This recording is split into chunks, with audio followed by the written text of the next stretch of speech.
হযরত লূত আলাইহিস সালাম একজন নবী, ওনাকে আল্লাহ তাআলা এক এলাকার কাছে পাঠাইছে।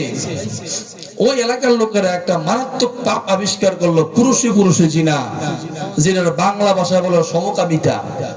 হযরত লূত আলাইহিস সালাম জীবন দিয়া বুঝাইলো যে হায় হায় তোমরা কি শুরু করলা, পশুর মতো কাজ, এটা তো মারাত্মক অপরাধ।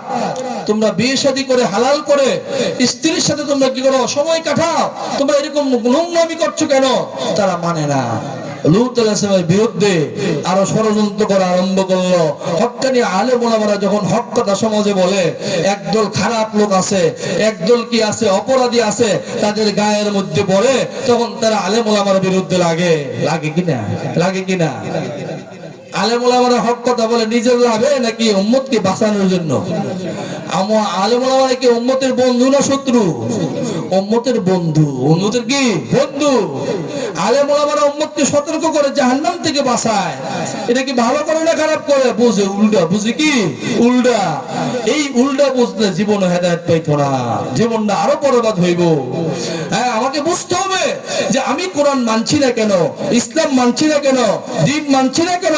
আমি কি আল্লাহর বান্দা না? আমি কি আল্লাহর হুকুম মানতে হবে না? আমি কি মরতে হবে না? আমি কি কবরে যাইতে হবে না? আমার কি উপায় হবে? আমি আল্লাহর কাছে কি জবাব দিব? আমার পাপ তো কেউ নিবে না। আমি যে হারাম খায়া ছেলে মেয়েরা বড় করতেছি, আমার মেয়ে বেপরদা চলে, আমার বিবি বেপরদা চলে, আমি চুপ করে বসে রয়েছি, মসজিদে গিয়ে নামাজ পড়ি, কিন্তু আমার ছেলে মেয়ের পাপ যে হইতেছে, এটা তো বাধা দেওয়া আমার দায়িত্ব ছিল। আমি তো বাধা দেই না, আমি তো বাধা দেই না।